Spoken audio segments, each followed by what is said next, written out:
Bonjour à tous. Voilà, je suis désolé pour le petit retard de quelques minutes, même une dizaine de minutes. Voilà, petit souci pour démarrer l'événement, mais on est tout bon. Donc voilà, on est déjà voilà, une soixantaine, donc c'est plutôt pas mal. Euh, on va aborder aujourd'hui le sujet des obligations légales pour les artisans dans le cadre de leur activité quotidienne. Car dès lors qu'on va installer sa structure en ligne, et même si on n'y pense pas toujours en priorité, euh, l'artisan, comme tout autre utilisateur, est tenu de respecter certaines obligations légales, notamment en matière d'information et de transparence. Au-delà de ça, je crois que c'est ce qu'on va aborder aussi en premier. C'est aussi bien le fond que la forme des documents que vous réalisez qui peuvent exiger de faire ce travail-là de mise en conformité. Euh, voilà. Vous connaissez certainement quelques-unes d'entre elles. Pour d'autres, ce sont des notions qui peuvent parfois poser question et encore plus voilà, quand on ne sait pas forcément comment s'y prendre. Donc voilà, pour traiter ce sujet, on a le plaisir aujourd'hui d'accueillir Monsieur Michael Munin, avocat associé du cabinet d'avocats ACD, avocat à Metz, en Moselle et également à Nancy. Voilà, vous voyez en bas, ils sont présents à pas mal d'endroits. Il a gentiment accepté de participer à ce webinaire pour nous apporter voilà, un petit peu son expertise et vous partager quelques conseils sur tous les aspects auxquels on ne pense pas forcément quand ces questions de mention obligatoire se posent. Voilà. Alors, avant qu'on commence, quelques petits rappels. Vous avez la possibilité de participer directement dans le chat. Je vois qu'il y en a déjà pas mal qui ont commencé à nous dire bonjour, donc bonjour à tous. Vous avez également la possibilité de nous poser des questions. Vous avez une petite section qui est dédiée en bas à droite de votre écran si vous êtes sur ordinateur. Donc voilà, vous pouvez nous poser ces questions à cet endroit-là. On prendra le temps d'y répondre avec Monsieur Munin. Voilà, ça sera certainement beaucoup plus simple en passant par là d'organiser et puis de reprendre les questions au fur et à mesure. Également, le replay sera disponible juste après la fin de la présentation. Donc ça, il vous sera envoyé directement par mail à l'adresse que vous avez renseignée pour votre inscription. J'interviendrai moi à quelques reprises pour, voilà, si besoin, pour relever certaines de vos questions. Et on prendra le temps à la fin du webinaire pour répondre à toutes vos interrogations. Voilà. Donc, je laisse éventuellement le temps à Monsieur Munin de se présenter. Bonjour à tous et merci Monsieur Zanioli. Michael Munin, effectivement, spécialiste en droit commercial. Le sujet du jour est le quotidien, heureusement et malheureusement, parce qu'effectivement, les clés qu'on va tâcher de vous communiquer aujourd'hui, alors sur un format assez court, hein, les choses dont on va discuter aujourd'hui pourraient faire l'objet d'heures et d'heures de formation, forcément, parce que ça renvoie à de la documentation et puis à une réflexion juridique assez dense et qui doit être adaptée à chacun de vos métiers. Donc, je le vois par l'intermédiaire des adresses mail des participants, vous laissez entrevoir votre activité. On peut avoir des menuisiers, on peut avoir des traiteurs, on peut avoir tout autant d'activités que celles que vous exercez. Et en plus du cadre commun légal qui vient s'appliquer au sujet du jour, à savoir la documentation juridique qui est normalement obligatoirement applicable à votre activité, il y a tout un tas de spécificités liées à vos métiers, à vos contraintes réglementaires, qu'on tâchera d'évoquer dans la mesure du possible. Mais à l'issue de ce webinaire, vous recevrez effectivement le support qui vous est projeté et n'hésitez pas à entrer en contact avec le cabinet pour creuser davantage ce qui serait applicable à vos spécificités, à votre activité. Donc moi, je ne fais que ça hein, toute la journée. Alors, d'autres sujets, bien sûr, au cabinet. Je ne fais pas que des conditions générales. Je ne regarde pas que les devis, les factures de mes clients. Je n'inspecte pas que leur site internet pour s'assurer qu'ils soient en conformité. Mon activité est bien plus large et traite des contrats commerciaux dans leur ensemble. La propriété intellectuelle également, parce que qui dit site internet dit intervention d'un développeur, dit protection d'une marque, dit création graphique pour certains d'entre vous, et auquel cas, voilà, c'est des sujets parallèles qui peuvent être abordés aussi au travers du cabinet où on est multiservice, on propose une offre 360 à nos clients dans ma matière, bien entendu, mais dans d'autres, services fiscaux, ressources humaines, accompagnement sur la structure. Donc voilà, n'hésitez pas. Mon intervention est hachée en 4 grandes catégories, hein, vous le verrez. On va se focaliser sur les devis, les conditions générales, les factures, qui n'est ni plus ni moins que le timing que vous opérez chacun avec vos clients. Vous émettez d'abord un devis auquel sont normalement joints des conditions générales de vente et vous émettez une facture à la fin, y compris la documentation qui doit apparaître sur votre site internet. Et je vous propose qu'effectivement, plutôt que d'attendre la toute fin de la présentation, qu'il y ait quelques questions comme ça, on pourra probablement pas répondre à tous parce qu'à date, vous êtes 71 participants. Mais à la fin de chaque section, des questions qui seraient en lien avec les quelques diapositives qui viennent de s'écouler. Si Monsieur Zagnoli est d'accord, on peut commencer sur la première partie On peut y aller. qui nous intéresse, sur les devis, et notamment les mentions obligatoires qui doivent figurer dans vos devis parce que, on est sur, là, juridiquement, de l'information précontractuelle. C'est-à-dire qu'avant qu'un client s'engage, chez vous et là, peu importe l'activité, vous êtes censé lui délivrer un certain degré d'information en toute transparence sur la manière dont vous allez, réaliser vos prestations, la manière dont vous allez, vendre vos produits, et cetera, ou intervenir, sur un chantier avec des mentions, qui sont obligatoires, où là, ni vous ni moi, nous n'avons la main sur le contenu de ces mentions qui sont fixées par la loi ou par décret. Le décret, c'est ce qui est imposé par un gouvernement généralement, c'est pas voté en assemblée générale comme on a pu le voir, enfin là, pendant le parlement avec la réforme des retraites. Ça, c'est à la discrétion du gouvernement et puis de la couleur politique, le moment venu, qui peut décréter de compléter une loi ou de fournir des modalités d'application à une loi. Généralement, les mentions obligatoires que l'on va voir, qui sont applicables à la fois dans les devis, dans les factures, dans les conditions générales de vente ou sur votre site internet, sont fixées et ne changent pas tous les 4 matins, je vous rassure, parce qu'entre l'intervention de l'an dernier et puis celle-ci, il n'y a pas eu d'évolution notable juridique. Ce qui est plutôt appréciable parce que si tous les 2 mois on doit se poser la question des petites nouveautés que l'on doit faire apparaître dans nos devis, dans nos CGV, ça pourrait devenir compliqué.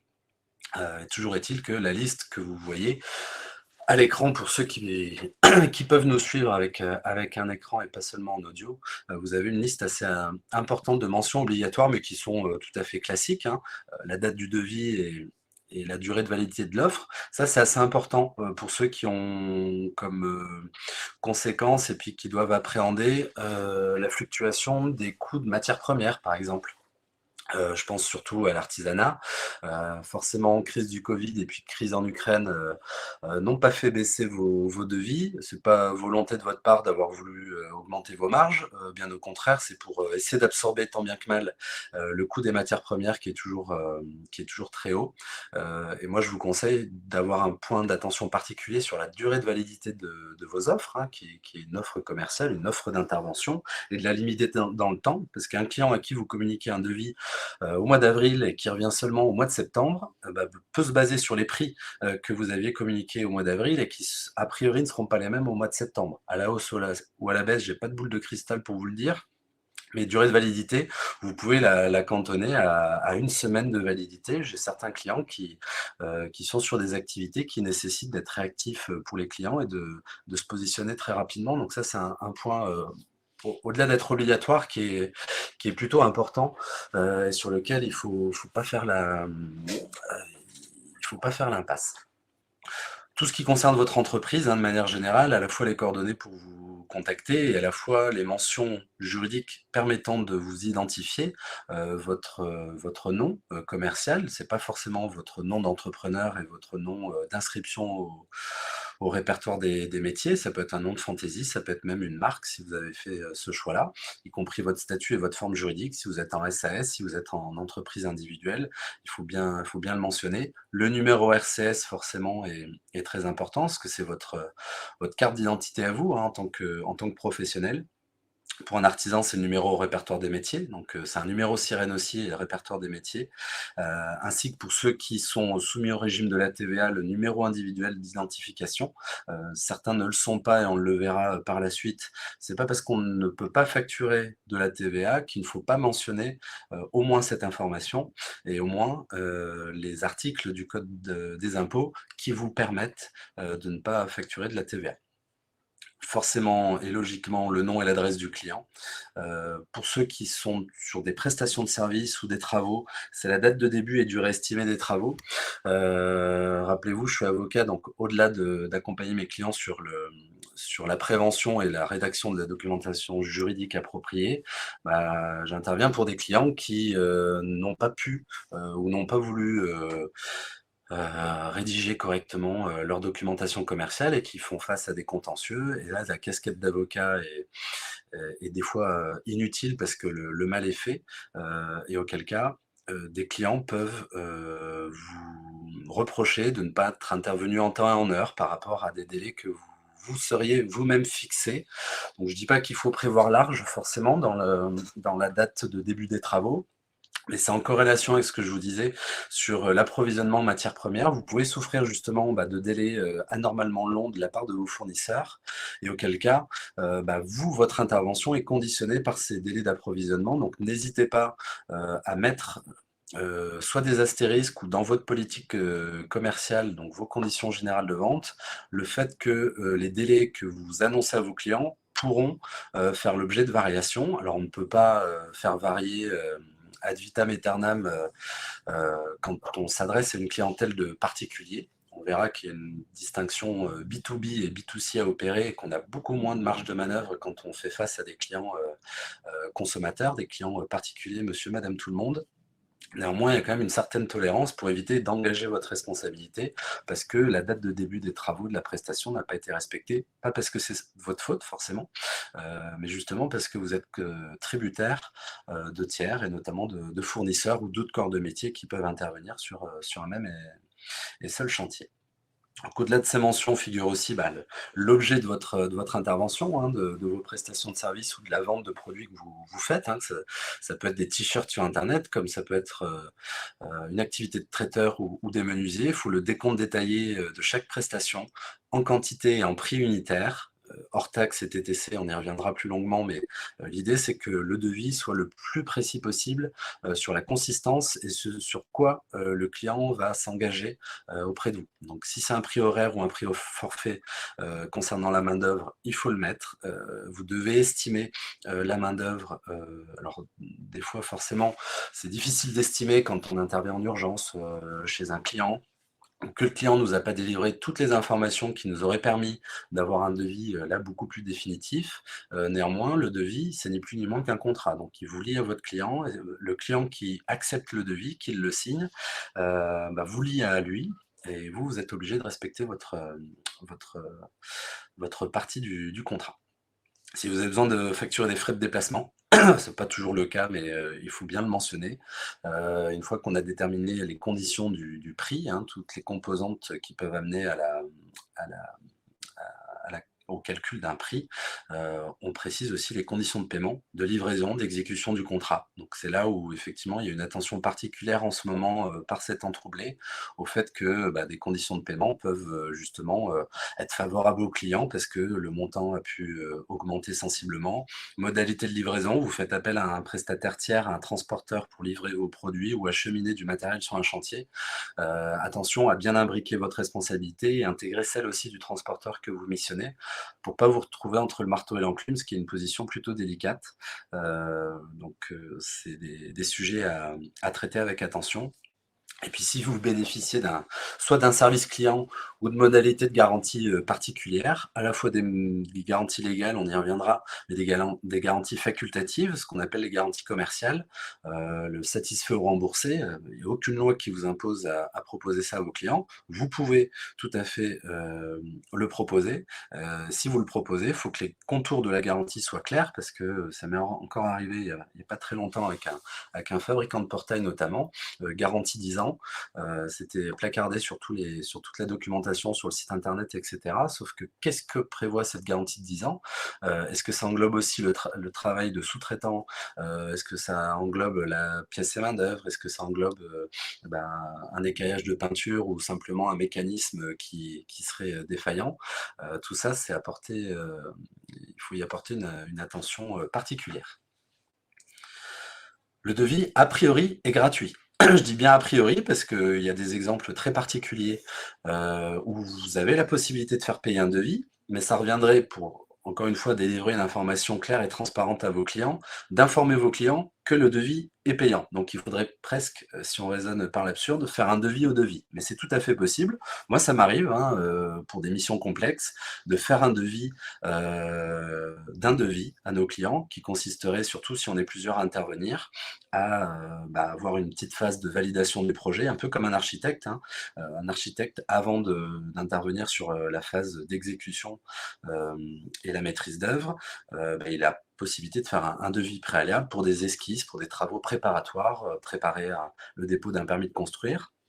Il faut avoir en tête, sauf cas particulier, notamment pour les produits d'optique médicale ou les opérations de déménagement où là, obligatoirement, les devis sont gratuits, vous pouvez tout à fait tarifer un devis, le rendre payant, mais auquel cas, il faudra informer le consommateur, parce que là, en B2B, il n'y a pas de règle particulière, mais si vous adressez une clientèle de particuliers, il faudra veiller à prévenir les personnes concernées. Sur les devis aussi, au-delà des garanties, vous devez faire apparaître, pour ceux qui en ont besoin, les mentions concernant votre assurance professionnelle. Pour les artisans et les micro-entrepreneurs qui exercent une activité artisanale, l'assurance professionnelle est obligatoire. Vous connaissez tous les garanties décennales, mais il n'y a pas que celle-là. Il y a les garanties annuelles, donc sur une année. Vous avez les garanties biennales aussi, alors en fonction de ce que vous proposez au travers de votre activité, au même titre que la vente de produits et même la vente sur Internet. Vous avez des garanties de 2 ans, la garantie de conformité qui s'applique notamment. Donc ça doit apparaître sur les devis. Vous avez aussi des garanties de recyclage maintenant, surtout dans le domaine du numérique. Vous êtes obligé d'avoir la mention sur les pièces détachées si vous vendez des iPhones demain, la durée pendant laquelle, dans l'automobile c'est vrai aussi, pendant laquelle le client peut retrouver des pièces détachées d'origine et pendant laquelle vous, si vous êtes amené à être fournisseur et constructeur, vous devez mettre à disposition ces pièces détachées. Donc déjà d'une, pensez à bien vous assurer. Au niveau de l'assurance aussi, faire caler avec discussion avec votre assureur le périmètre de vos interventions. C'est toujours bien, je précise à mes clients, une fois par an, on voit son banquier à minima, on voit son assureur, son avocat, alors pas forcément pour les litiges côté désagréable, mais au moins pour se challenger sur la documentation que vous utilisez, savoir si elle est toujours bien à jour, votre expert comptable aussi, tous les professionnels qui gravitent autour de vous, pensez à les consulter pour faire en sorte que votre périmètre d'activité colle toujours avec votre assurance, avec vos garanties, vos contrats et tout ce qui s'ensuit. La question que certains pourraient se poser, et peut-être parce qu'ils ont toujours travaillé comme ça et que ça s'est toujours bien passé, et de manière générale, tout ce qu'on se dit ce matin, l'adage pas vu, pas pris, c'est plutôt vrai, je ne vous le conseille pas, mais c'est comme si vous roulez à 180 sur l'autoroute, vous avez le droit jusqu'à ce que vous vous fassiez arrêter par la gendarmerie. Tant qu'il n'y a pas un radar qui vient vous contrôler, tout va bien et vous irez effectivement un petit peu plus vite. Par contre, le jour où vous vous faites rattraper par la patrouille, ça peut vous coûter cher. Là, on est uniquement encore dans les devis, hein. On peut enchaîner les sanctions. Pour vous donner un ordre d'idée, si vous êtes en tant que personne physique, vous exercez une activité, ça peut aller jusqu'à 3 000 € d'amende administrative pour le fait de ne pas proposer un devis à vos clients et jusqu'à 15 000 € pour une personne morale. Donc, tous ceux qui sont en SARL, en SAS, c'est la règle du x5 hein, entre une personne physique et une personne morale pour toutes les amendes administratives. Et ça va très vite parce que ça peut être dénonciation, ça peut être plainte d'un client qui n'a pas été résolu à l'amiable, puis contrôle inopiné de la répression des fraudes. Soit encore une fois sur dénonciation ou parce que vous êtes dans le viseur. L'an dernier, c'était dans l'automobile où ils étaient très actifs dans les contrôles avec des fameux clients mystères. On reviendra sur les techniques d'approche des agents des douanes et de la répression des fraudes. Et pour ceux qui ont un devis, mais pour lesquels il manque des mentions obligatoires, c'est 1 500 € d'amende par mention obligatoire qui est encourue. Alors c'est comme les peines de prison, hein, c'est des peines encourues. Ça sera un juge qui décidera à quelle sauce il vous mange entre 0 et 1005 ou entre 0 et 15 000. Mais pour faire de meilleures nuits, autant s'assurer que vos documents sont quand même corrects. Et auquel cas, faire un petit passage chez un professionnel aguerri, parce qu'encore une fois, tout le monde n'a pas le même niveau de connaissance dans ce genre de domaine particulier, même si je vous mets un lien en plus en fin de document, vous allez pouvoir retrouver dans le détail chaque mention qui doit figurer sur vos documents commerciaux. Néanmoins, 15 000 € encourus, ça passe déjà l'envie de faire mal les choses. Pour cette première partie, c'était assez simple et je me réfère aux questions et puis au chat qui a pu démarrer. Je suis artisan, mais je ne fais que de l'administratif. On est d'accord que je n'ai pas d'obligation d'assurance. Alors, j'ai peur de peut-être mal comprendre la question. Si vous êtes artisan, c'est qu'a priori, vous proposez une activité artisanale. C'est peut-être le régime artisan que vous voulez dire par là. Auquel cas, bah, l'assurance, elle est toujours requise dans le sens où demain, vous avez un litige avec un client, même si vous n'avez pas une garantie comme une garantie décennale dans le bâtiment, qui est obligatoire par le fait que vous exercez une activité particulière qui nécessite une garantie particulière. Si demain vous avez un litige client, je dis n'importe quoi, sur un montant de prestation qui équivaut à 4 000 €, que vous ne trouvez pas un terrain d'entente et que vous en avez pour 4 000 € de votre poche, l'assurance peut prendre en charge, tout dépend du type d'assurance que vous prenez, mais c'est ce qu'on appelle la responsabilité civile professionnelle, la fameuse assurance RCP. Et auquel cas, si vous avez un litige d'un montant de 4 000 € ou 10 000 €, c'est vous qui paierez de votre poche et votre assurance n'interviendra pas. Et votre assurance peut faire prendre en charge aussi une partie des frais juridiques que vous avez à engager pour assurer votre défense. Ça peut être des honoraires d'avocat, ça peut être une expertise de main amiable pour faire constater une malfaçon sur un chantier. Donc, dans certains cas, effectivement, elle n'est pas obligatoire en tant que telle, mais elle est vivement conseillée parce qu'on ne va jamais très loin sans une assurance professionnelle qui va de pair avec l'assurance de ses locaux aussi dans lesquels on exerce son activité, sauf pour ceux qui exercent à domicile. Il faut quand même se signaler au prix d'une assurance pour l'assurance des locaux en cas d'incendie, en cas de perte de données. Les assurances cybersécurité, ça ne vous a pas échappé, on en voit tous les 4 matins dans les journaux, des sociétés qui se sont fait pirater. C'est pas l'apanage des sociétés cotées en bourse, ça arrive aussi aux TPE et PME. Donc il y a un volet assurance très important qu'il faut garder en tête. Comment on fait lorsque le client rajoute des travaux qui ne sont pas stipulés sur le devis et qu'il les veut tout de suite? Bah, c'est un peu comme moi au quotidien, on ralentit la ferveur et puis l'urgence des clients, c'est-à-dire qu'effectivement, on a tous des clients pressés, hein, et des fois, on a peur de passer à côté d'une belle mission, donc on essaie de travailler au plus vite. À minima, parce que là, il n'y a pas forcément d'obligation d'avoir un contrat papier, un devis écrit papier qui doit être envoyé par la poste, ne serait-ce qu'un email où un client vous fait la demande d'un email pour modifier votre périmètre d'intervention. Vous pouvez tout à fait lui répondre par email également, de lui dire que très bien monsieur ou madame, mais ça nécessitera l'ajout de 1 000 € sur le devis qu'on vous avait envoyé courant du mois de mars, et qu'à défaut de réponse de votre part sous 24 heures avant qu'on intervienne, on considérera que on a votre accord sur cette modification à la fois du prix et à la fois du périmètre de notre intervention. Donc toujours penser à se couvrir par écrit, et l'email est une bonne chose dans le sens où l'email est considéré ayant la même force de preuve qu'un écrit papier, et ça depuis les années 2000. Donc ça fait 23 ans maintenant qu'on est sur le même niveau de preuve et de fiabilité juridique entre un écrit papier et un écrit email. Donc toujours à vous couvrir, et vu que vous vous posez la question, que vous êtes déjà dans un bon réflexe, c'est-à-dire que il faut se poser la question de qu'est-ce que ça peut entraîner, et de ne pas avoir la preuve que le client vous a donné un accord. Alors je dis par écrit, à l'exception des SMS. Les SMS ne pourront pas être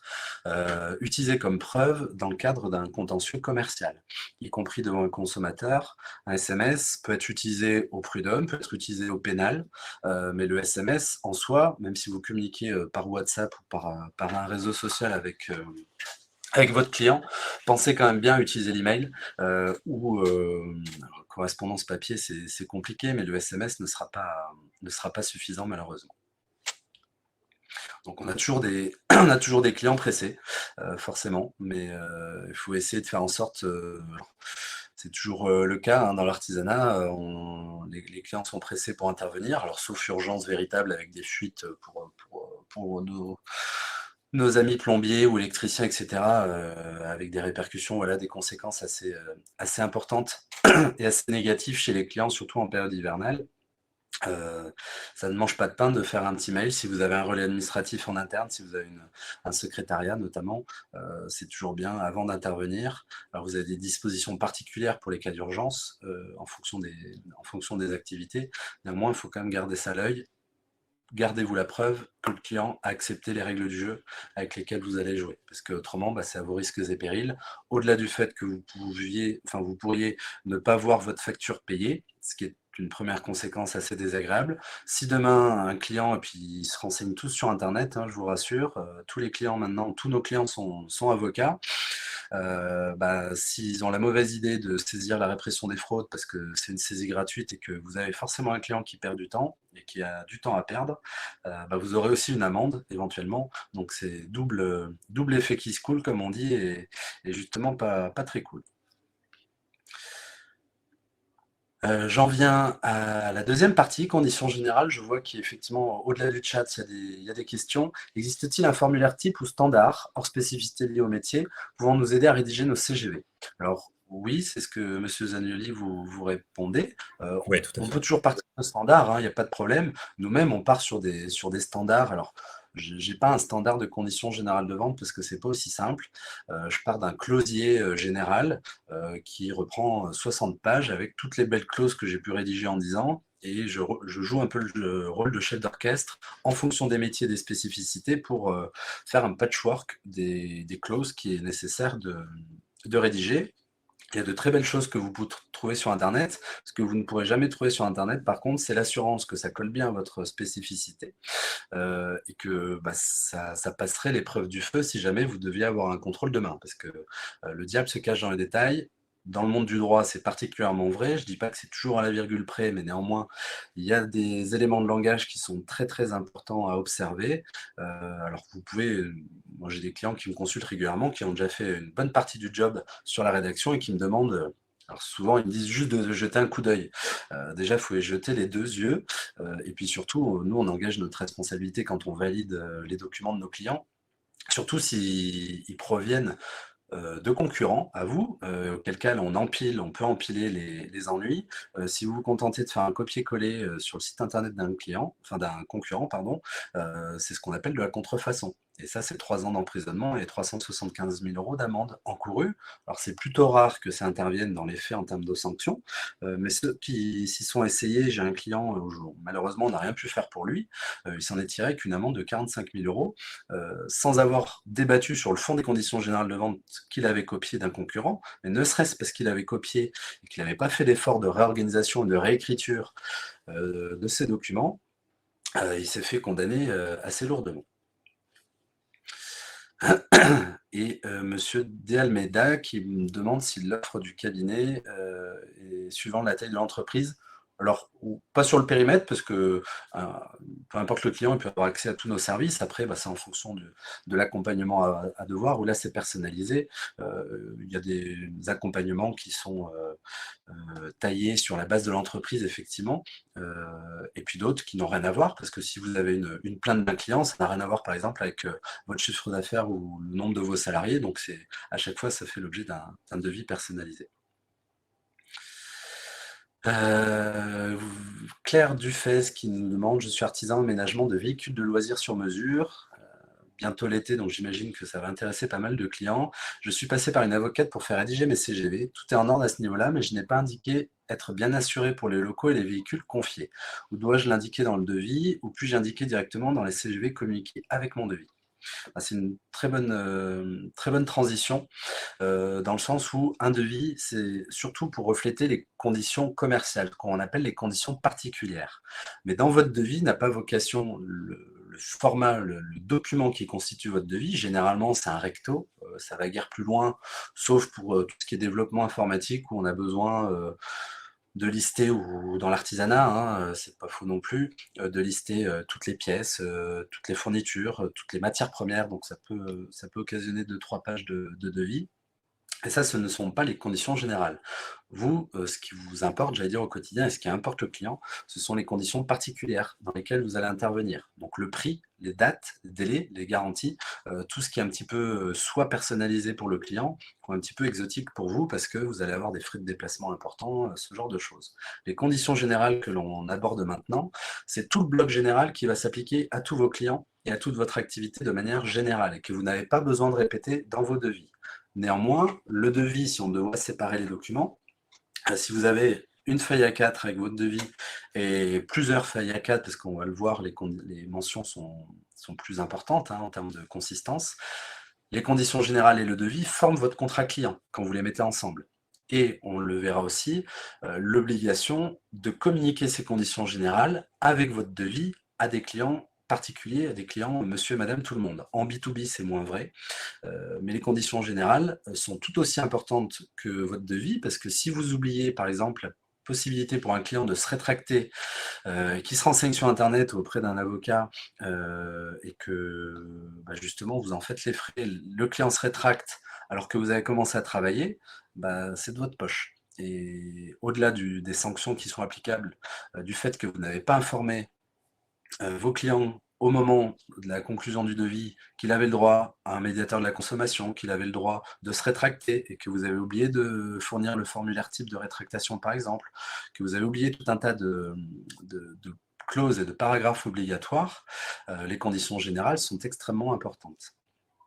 Donc c'est une bonne transition, et pour répondre précisément à votre question, vous pouvez l'indiquer dans votre devis, oui, ou dans vos conditions générales de vente, parce que les 2 doivent être communiqués à votre client normalement avant d'intervenir, parce que, c'est tout l'objet juridique, de tout ce travail, c'est une information qui est précontractuelle. Donc c'est avant d'intervenir chez le client, vous devez lui délivrer une information, claire, loyale et sincère à propos des manières dans lesquelles vous allez intervenir.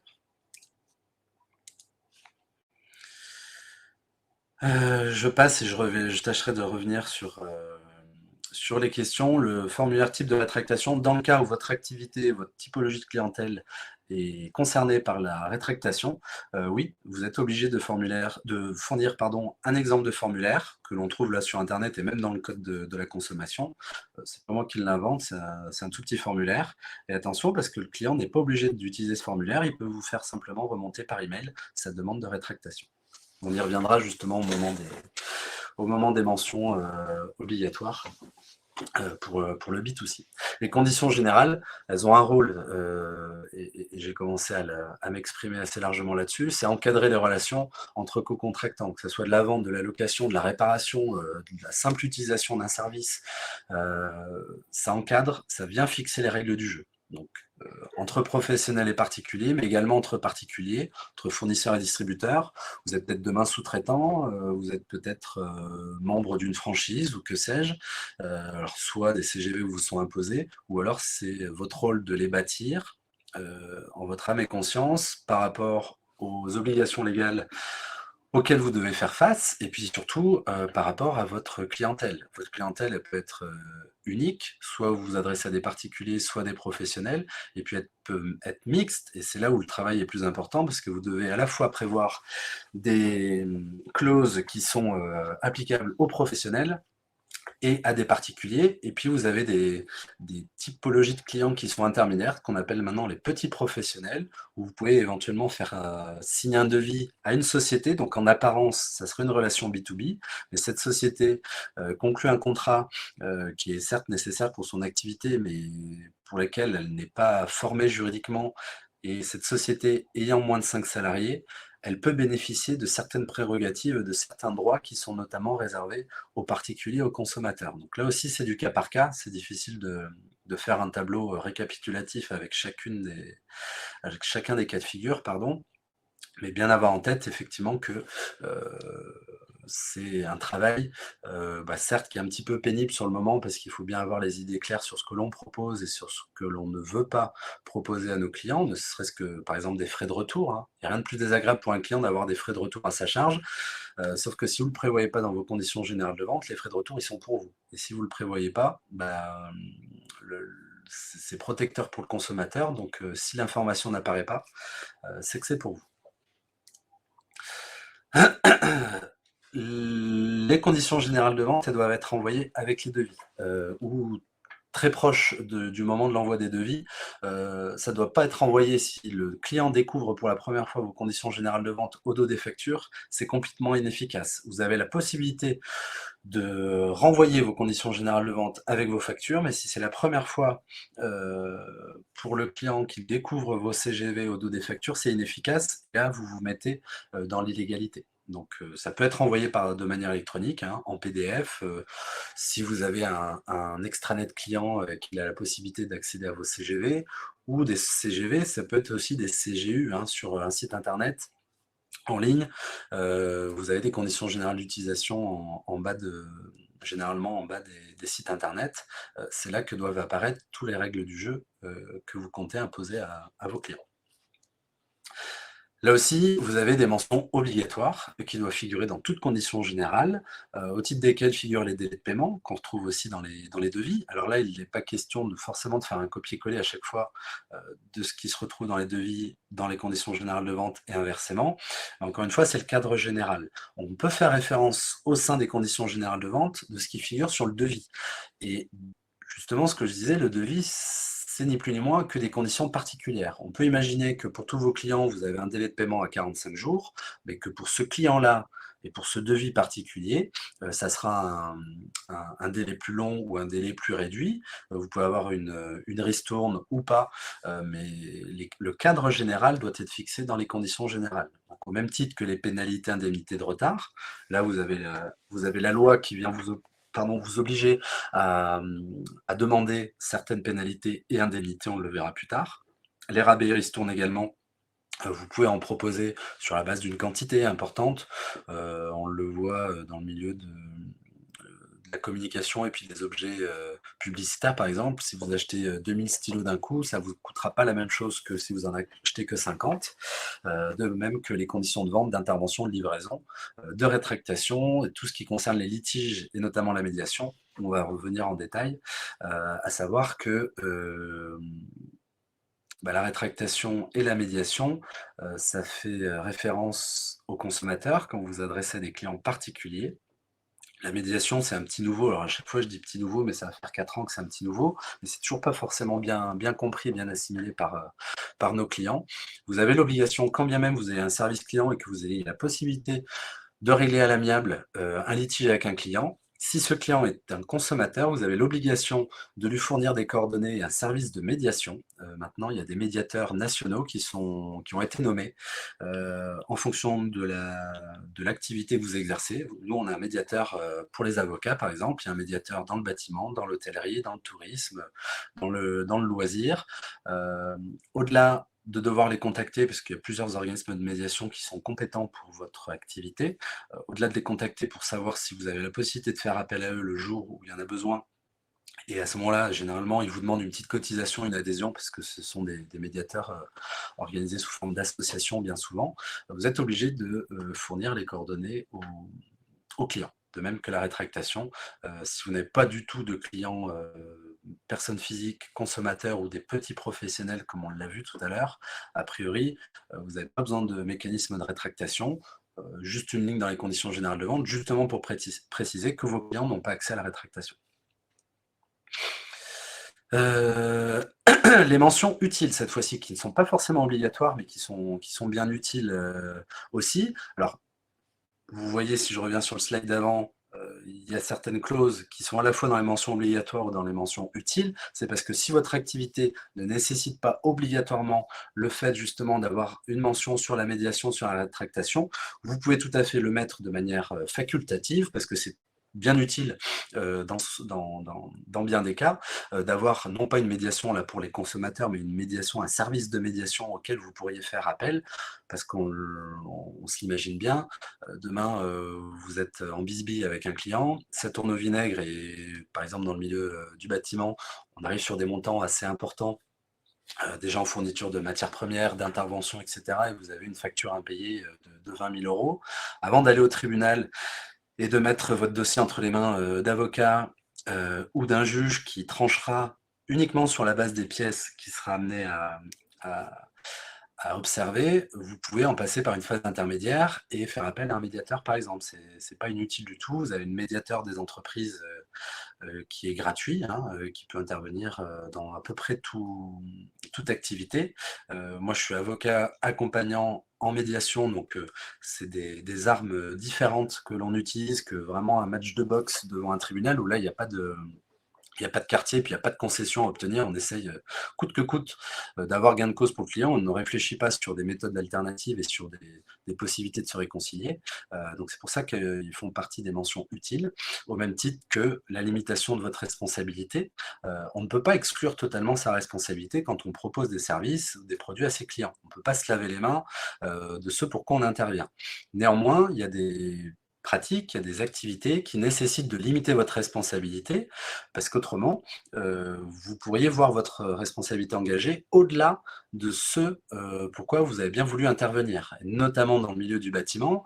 Vous êtes électricien, alors vous n'avez pas listé dans vos conditions générales de vente l'ensemble des corps des métiers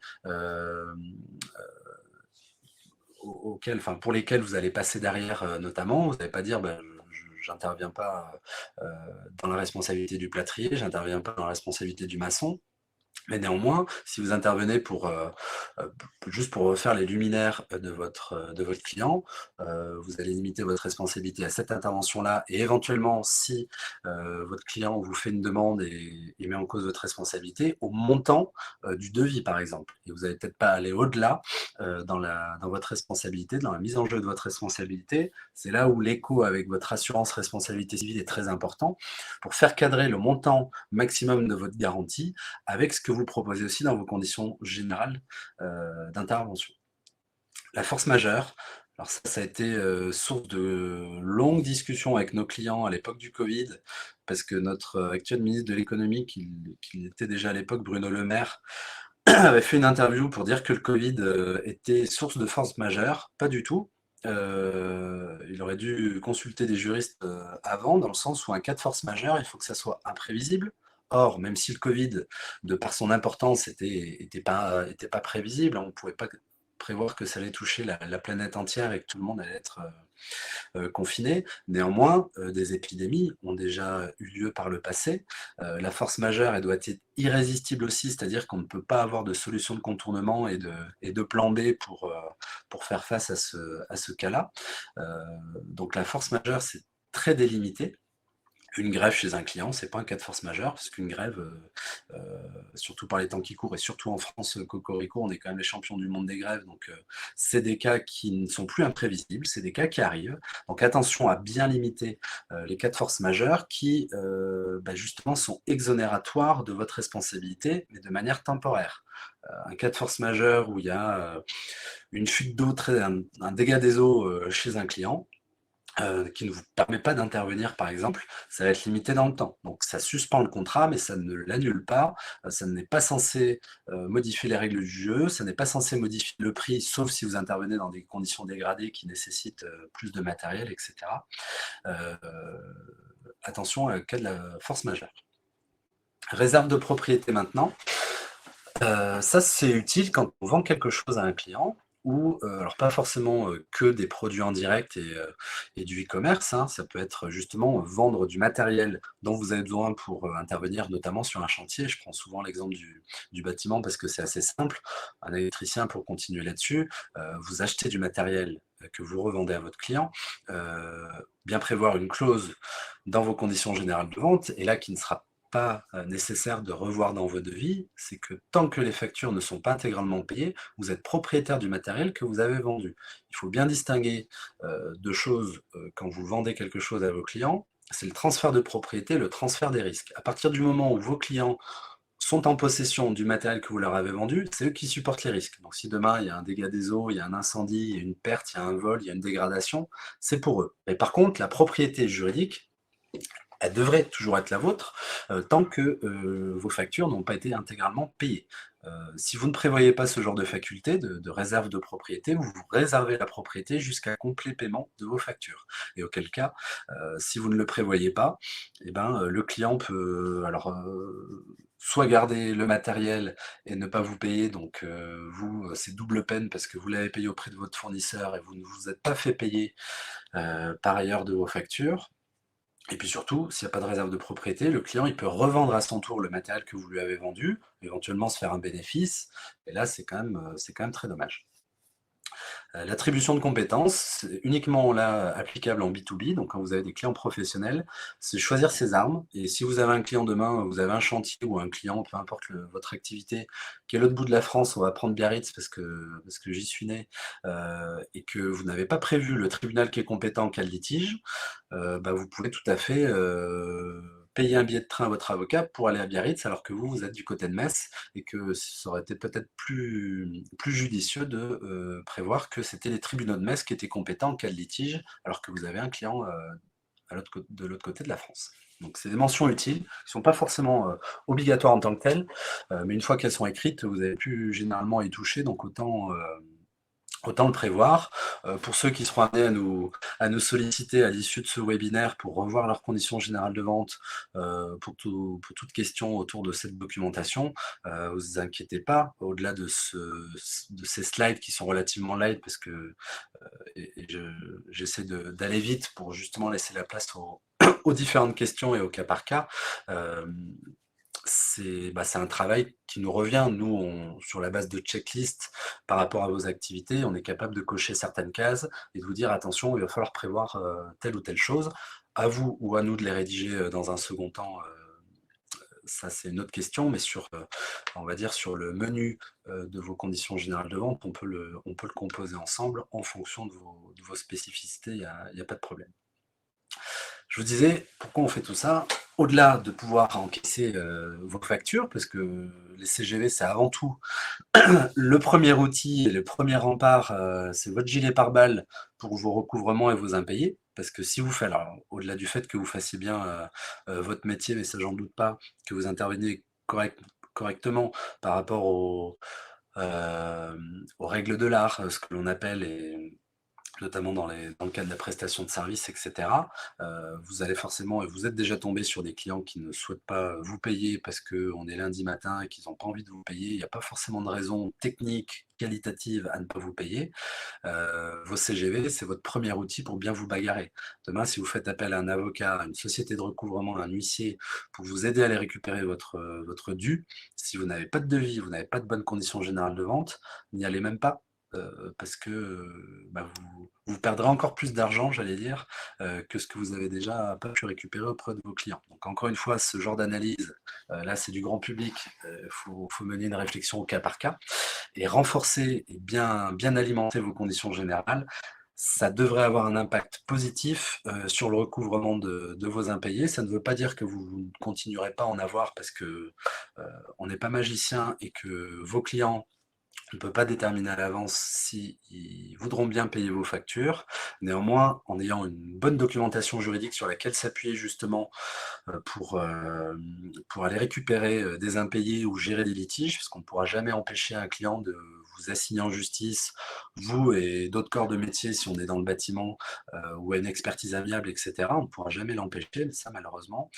Par contre, si vous avez une documentation béton, si vous avez des devis en béton, des conditions générales de vente en béton, ce sera beaucoup plus facile de vous défendre.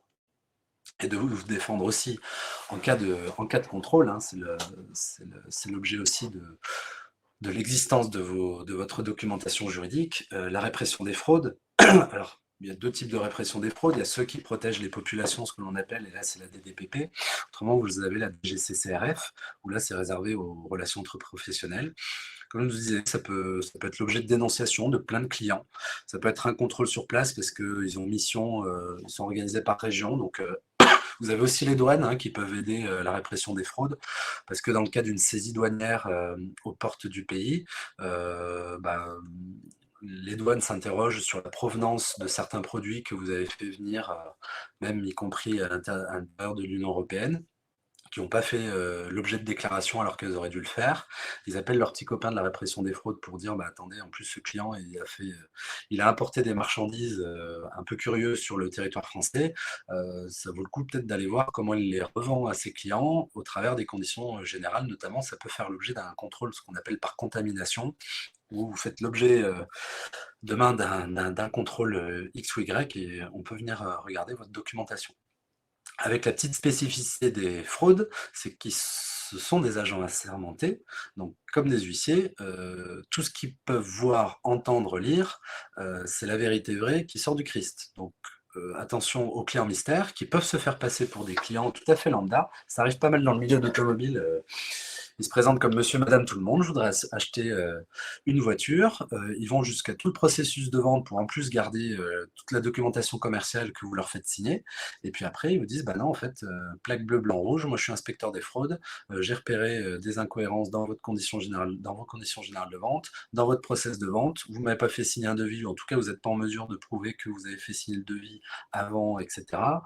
Vous m'avez promis une livraison de votre véhicule, le 17 avril, on est le 17 mai, il y a toujours rien, donc je peux annuler ou pas, ma commande». On voit bien que, ça sera tout le processus que vous avez à éprouver tous les jours avec vos clients, mais là avec la base du client mystère. En termes de sanctions et de contrôle, ils ont différents outils dans leur tiroir. Généralement, il y a une phase de constat où une pratique ou une vente fait l'objet d'un procès-verbal, dont vous êtes informé après coup, a posteriori.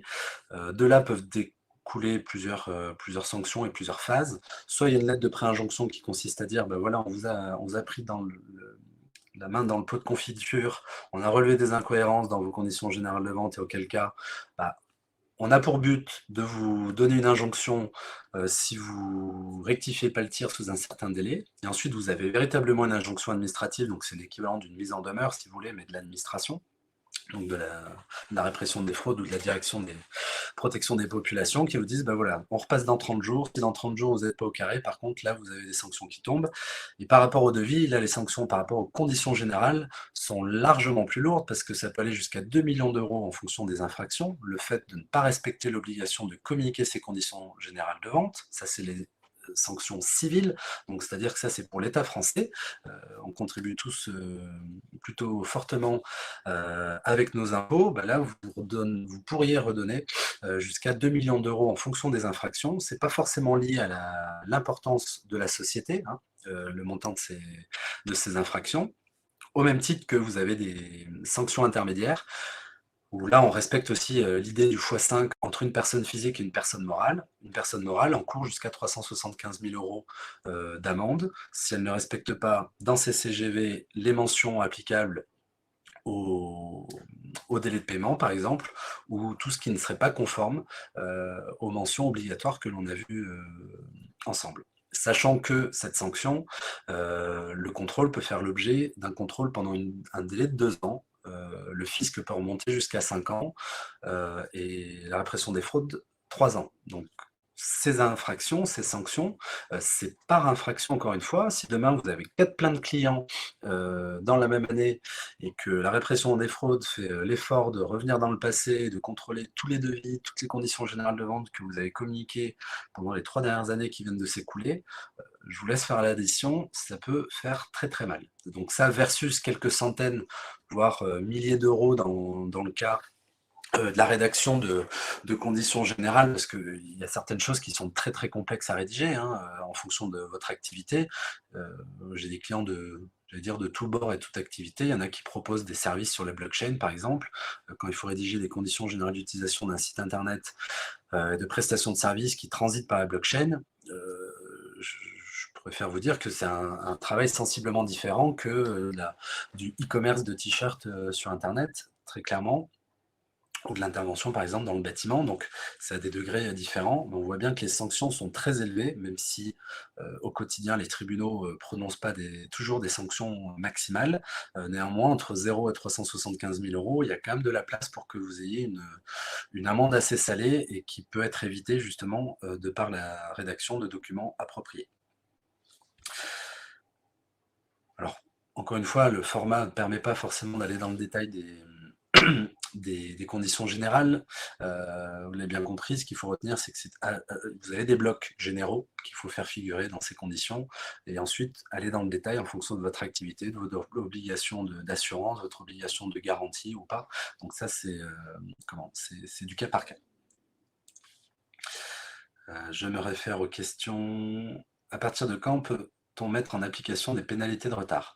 Le dernier jour pour lequel le client devait payer. Donc, si vous aviez une facture au 17 avril et que vous aviez 30 jours de délai de paiement dans vos conditions générales de vente, le 18 mai à minuit, vous pouvez enclencher les pénalités de retard. C'est le premier jour de la fin de l'échéance de votre facture. Donc, c'est tout de suite. Vous avez les pénalités, les indemnités. Donc, les pénalités de retard, c'est tout ce qu'on voit et ce qu'on lit 3 fois le taux d'intérêt légal, etc. Attention à ce taux-là, parce que des fois, le taux d'intérêt légal est à 0. Ou il se pourrait qu'il soit négatif. 3 fois 0 faisant toujours la tête à Toto, il faut toujours prévoir une majoration et dire que c'est 3 fois le taux d'intérêt légal, plus 5% ou plus 10%. Ça, c'est le coût des pénalités. Et ensuite, vous avez des indemnités, notamment quand vous êtes en B2B, vous avez une indemnité de 40 € par facture qui peut être réclamée et qui est censée absorber le coût de traitement de vos impayés, parce que vous mettez une secrétaire à disposition, vous utilisez une de votre secrétaire pour faire un courrier de mise en demeure, que vous appelez votre avocat préféré, que vous faites appel à un huissier, vous avez le droit de facturer en plus à votre client une indemnité de 40 € et rien ne vous empêche de facturer plus sur la base de justificatif, il n'y a pas de problème là-dessus. Je fais de la vente directe sur les marchés de créateurs, maroquinières, y a-t-il des mentions obligatoires affichées sur le stand? Oui, c'est sur les remboursements, garantis ou satisfaits, toute vente de produits notamment, alors là, sur les marchés, il y a aussi une double question, c'est les factures, parce que tout dépend du montant. C'est justement, c'est une bonne transition aussi avec ce qui nous attend. C'est surtout l'affichage des prix. Après, c'est sur le produit en lui-même que doivent figurer des mentions, notamment la composition, notamment les modalités d'utilisation, que ce soit pour la maroquinerie ou des vêtements, ça va être tout ce que l'on voit sur les étiquettes pour les lavages, pour la composition, les allergies, etc. Une grève à la poste alors que je dois expédier une commande est-elle un cas de force majeure? Alors malheureusement non, parce qu'on les connaît bien à la poste, donc c'est plus du tout un cas de force majeure, c'est presque même une habitude, les mauvaises langues diront. C'est pour ça que là, dans votre cas, justifier un retard, vous avez la possibilité d'avoir un retard, mais qui ne doit pas être supérieur à 30 jours supplémentaires de la date à laquelle normalement le colis aurait dû arriver à votre client. Donc dans les conditions générales de vente ou sur votre site internet en l'occurrence, c'est bien de mettre un délai indicatif. Ce délai indicatif, il ne pourra pas s'allonger dans le temps, je vous dis, pendant 6 mois. Au bout d'un moment, le client pourra annuler sa commande si ça dépasse 30 jours. Alors après, c'est toujours bien, c'est un argument commercial de dire que les commandes arrivent sous 48 heures, sous 72 heures. Ça arrive effectivement que ça ne soit pas toujours le cas. Bien mettre la mention ouvré ouvrable, parce que 72 heures, si on compte le dimanche, alors que personne ne travaille, il ne faut pas se tirer une balle dans le pied. Et mettre des délais indicatifs en fonction des services de transport que vous auriez choisis. J'avance sur les factures pour revenir plus tard sur d'autres questions.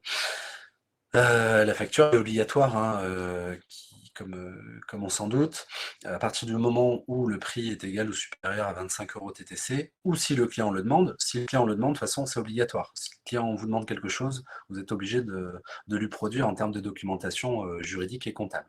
Donc pour toute prestation, toute vente à distance, etc., vous devez fournir une facture avec des mentions obligatoires que l'on voit par la suite, rédigée en français et établie en 2 exemplaires. Alors maintenant, vous avez tous en tête la facturation électronique qui arrive, qui a gagné le monde public, puis les entreprises privées au fur et à mesure que les logiciels sont équipés, que les entreprises sont équipées de logiciels.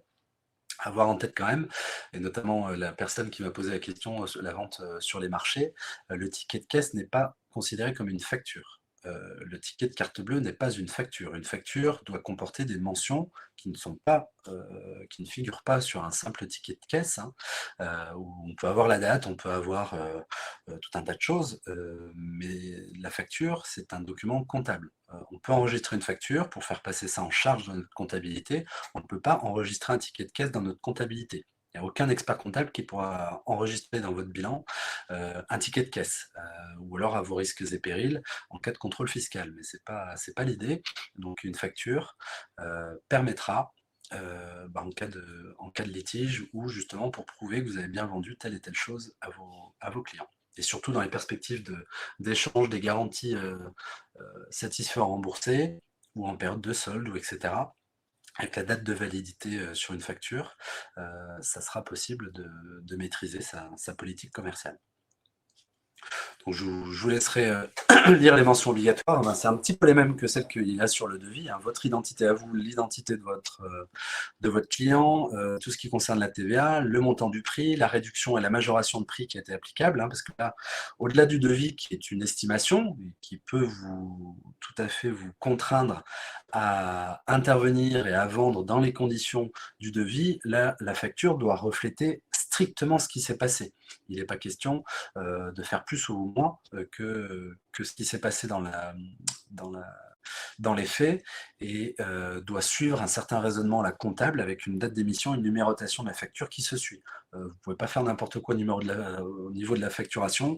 Il faut que votre 17e client, a priori, ça soit le numéro de la facture 17, 2023-17, ou si vous avez un système plus compliqué de numérotation, il faut qu'une numérotation soit suivie, et au même titre que les avoirs.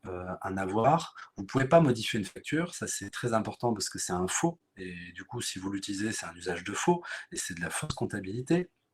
Donc demain vous êtes trompé sur une facture, vous ne pouvez pas la renvoyer à votre client avec les bonnes mentions, il faut que vous en passiez par un avoir qui annule la facture, et vous remettez une facture à votre client. Vous en faites une nouvelle. Mais modifier une facture, c'est niche, c'est interdit, hein.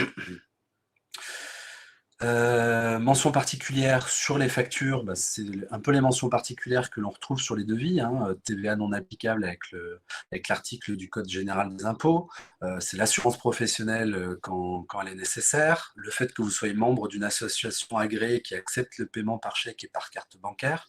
Voilà toutes ces petites conditions un peu particulières euh, voilà, qui doivent voir apparaître sur les factures, soit adressé à un professionnel ou à un particulier, sachant que pour les professionnels, vous avez des mentions là applicables uniquement aux pros, avec l'indemnité forfaitaire dont je vous parlais tout à l'heure, la date ou délai de paiement. Vous n'avez pas de délai de paiement pour un consommateur, hein. Délai de paiement, vous pouvez fractionner vos factures, c'est-à-dire qu'un consommateur qui vous doit 1000 euros pour un chantier, vous pouvez envoyer une facture de 250 euros tous les 4 mois, il n'y a pas de souci. Par contre, vous ne pouvez pas lui dire que votre facture de 250 euros, il a 45 jours pour la payer. Ça n'existe pas pour les consommateurs. Du même que les pénalités de retard. Les pénalités de retard, c'est en cas de retard par rapport à un délai de paiement. Mais s'il n'y a pas de délai de paiement, il n'y a pas de pénalité de retard pour un consommateur. Et là aussi, il y a des sanctions. On voit qu'il y a des sanctions partout. Pour les devis, pour les conditions générales de vente, également pour les factures. Amende fiscale de 15 euros par mention manquante. Donc si vous avez 10 mentions manquantes, je vous laisse faire le calcul. Si c'est des manquements trop graves, ça peut aller, cette amende, jusqu'à un quart du montant de la facture. Donc si vous émettez une facture de 10 000 euros, c'est quand même pas neutre. Et puis surtout, vous pouvez avoir une amende de 75 000 euros en cas de défaut de facturation, de facture de complaisance ou de facture fictive. Donc facture de complaisance, c'est de dire à un client, alors c'est vrai, il y a des clients, hein, des fois qui me le demandent, de faire passer certaines de mes prestations en facture de formation, parce qu'eux, ils ont un budget de formation, etc. Non, parce que ça, c'est de la prison, hein, au-delà des amendes civiles. Et facture de complaisance, pour bénéficier d'une réduction énergie, pour une facture, ça se voit souvent dans le bâtiment, hein. Tout ce qui est intervention pour économie d'énergie, etc., pour de la TVA réduite. Attention avec ça, hein, parce que au-delà d'avoir des amendes très salées, vous pouvez aussi avoir des menottes au poignet. Alors c'est pas la majorité des cas, hein, mais c'est quand même une sanction, et on dort toujours mieux quand on sait qu'on n'ira pas forcément en garde à vue que pour des factures, j'allais dire, hein, personne n'a tué personne, mais pour autant, les sanctions peuvent être assez lourdes. Alors, mon client fait un achat, j'en ai fini pour les factures et dernier bloc, ça sera rapidement sur les mentions obligatoires. Mon client fait un achat en ligne et l'expédie à une autre adresse. Je lui indique qu'il peut télécharger sa facture dans son espace, puisque je ne vais pas l'envoyer à la personne qui fait un cadeau. Est-ce suffisant? Oui, encore une fois, c'est vous qui déterminez vos règles du jeu. À partir du moment où le client a l'information claire, compréhensible, qu'il peut aller chercher, que cette facture est disponible dans son espace client, charge à lui de garder ses identifiants et de ne pas faire n'importe quoi avec. Mais voilà, il a la facture qui est disponible dans son espace client. Surtout que maintenant, on a l'obligation de demander quand des côtés professionnels, si le client veut un ticket de caisse, veut une facture par voie numérique, on s'est tous rendus récemment chez Boulanger, Darty, etc. Ils vous demandent si vous voulez recevoir votre facture par email, par exemple. Donc là, c'est le même système pour les espaces clients. C'est la même réflexion, donc oui.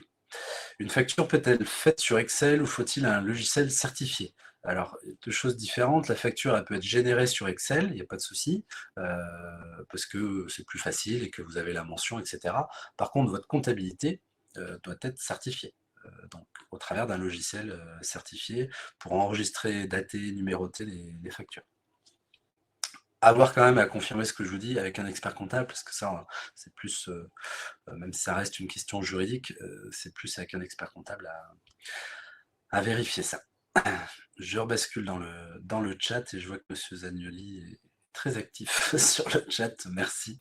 Ah, il y a pas mal de questions qui arrivent. Donc ouais, Ouais. je vous laisse avancer un petit peu sur, la présentation, parce que je vois que le temps file. On était en retard de 10 minutes, donc voilà, on peut se permettre de dépasser un petit peu, mais, voilà, pour qu'on puisse être dans les J'en temps finis aussi. et plus. Ouais, voilà. Alors là, Sans problème. spécifiquement pour le site internet, que vous soyez en e-commerce ou pas, c'est pas parce que vous avez un simple site vitrine que vous devez vous affranchir de certaines mentions obligatoires. Vous les retrouverez dans le détail. Et là, j'ai fait un copier-coller d'un lien très, très bien fait, puis qui est officiel. Hein, c'est du ministère de l'économie, il me semble. Je vous le mettrai après. Votre identité, parce qu'un site internet, il faut l'identité des personnes à contacter, tout le pan propriété intellectuelle, si vous réutilisez des images, des illustrations, ça c'est tout ce qui est copyright trolling et vous en avez peut-être déjà fait les frais. Une société spécialisée vous met en demeure de supprimer une image que vous avez trouvée sur internet parce qu'elle était assez jolie et illustrait bien votre site internet.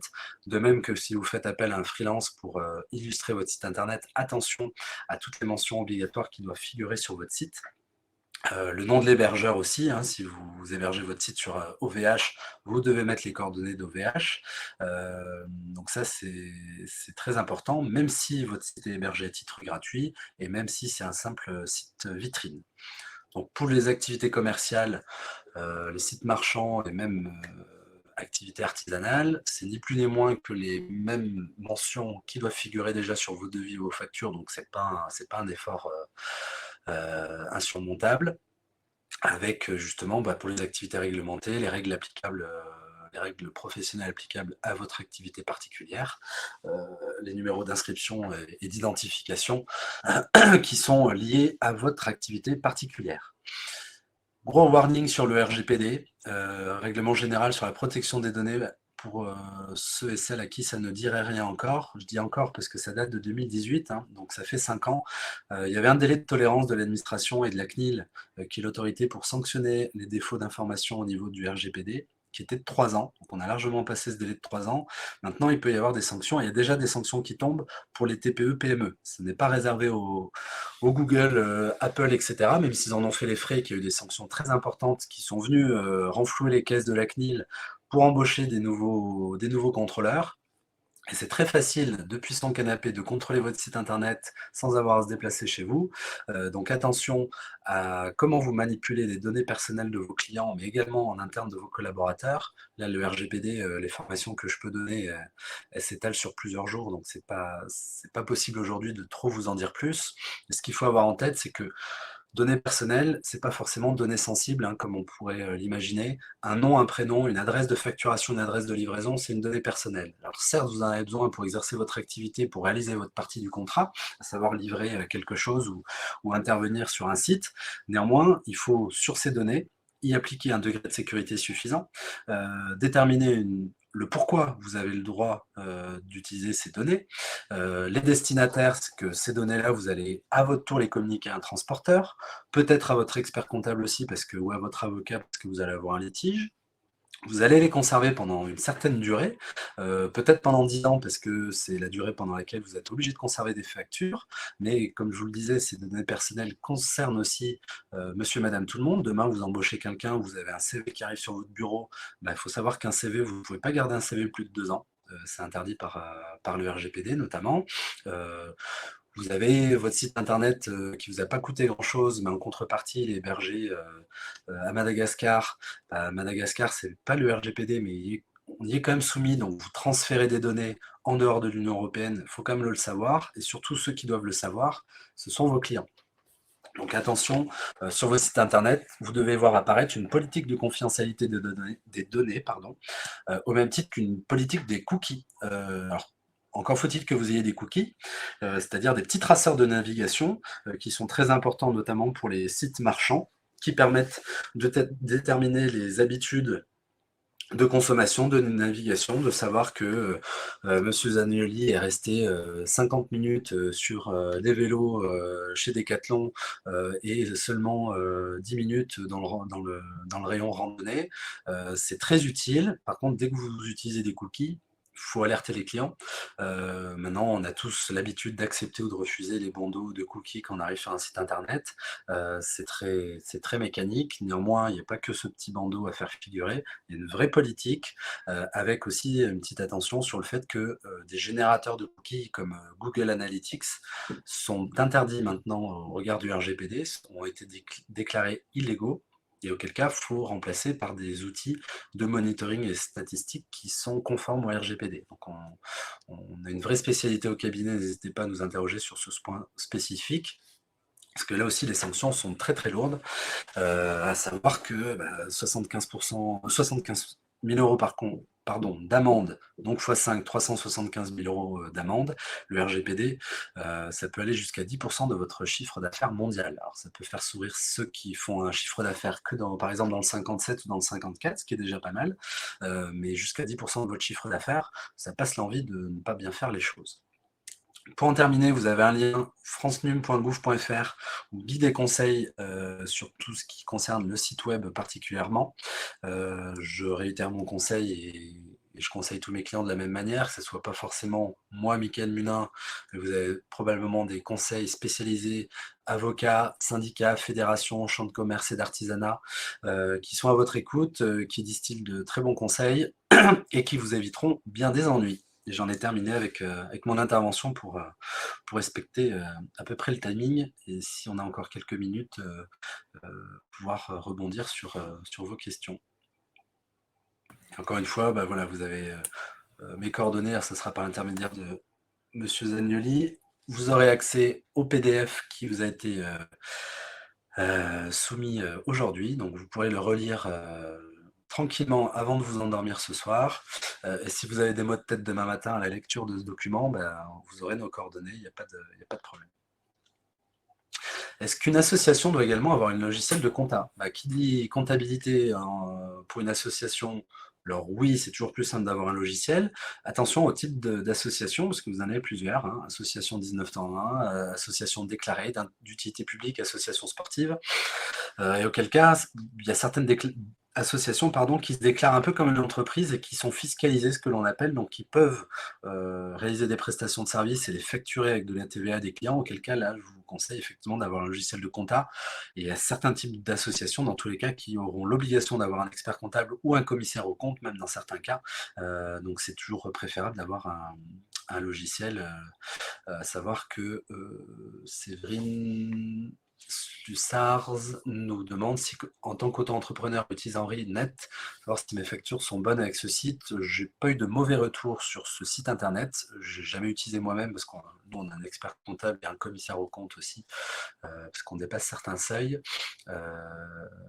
Donc effectivement, toujours se renseigner et de plus en plus, il y a de la comptabilité accessible financièrement et techniquement pour les auto-entrepreneurs. Donc, il ne faut pas hésiter à se renseigner. J'imagine que monsieur Zagnoli a déjà entendu parler d'une petite liste d'outils, ce qu'on appelle les Comptatech, hein, de même qu'il y a des Legal Tech qui existent et qui fleurissent un peu plus chaque jour, qui aident les entrepreneurs à mieux piloter leur activité. Ouais, alors tout à fait, il y a beaucoup de plateformes, en tout cas de sites qui proposent ces services-là. Maintenant, à savoir que nous, à la CMA, bah, effectivement, on propose des accompagnements aussi très spécifiques par rapport à votre cas en particulier. Que ça soit sur votre gestion, sur voilà, d'autres aspects aussi, communication, présence en ligne, etc. Donc ça peut être l'occasion de faire un petit point là-dessus, sachant que nous, bah, forcément à la CMA, on n'est pas avocat, hein, on n'est pas spécialiste là-dessus. Donc ce qu'on a tendance à dire, c'est qu'on préfère toujours vous renvoyer vers des professionnels dans ce domaine-là qui peuvent, eux, pour le coup, vous accompagner sur ces questions légales, parce que bah, dès lors qu'il y a un problème, forcément, c'est tout de suite, ça peut tout de suite prendre des ampleurs assez importantes. Donc voilà, malgré tout, il y a ces accompagnements qui sont pris en charge au niveau de la CMA. Et puis bah, voilà, le but, c'est vraiment de faire le point sur vous, comment vous fonctionnez, et puis bah, voir ce qu'il est possible de faire par rapport à votre situation. Voilà. Encore une fois, dans tous les cas, j'ai déjà donné le contact voilà, des référents numériques de la CMA d'Alsace dans le chat. Vous avez la possibilité, vous, de contacter le référent numérique de votre territoire directement sur le site de la CMA Grand Est. Vous avez pour chaque CMA les contacts, bah déjà chaque site internet des CMA départementales, et puis bah, sur chaque site, les contacts de vos référents numériques. Et puis bah, encore une fois, évidemment, si vous avez des questions ou des besoins particuliers, n'hésitez pas à solliciter Monsieur Munin, qui a été voilà, qui a pris le temps déjà de répondre à pas mal de questions. On a fait ce qu'on a pu pour, pour répondre aux questions qui arrivaient.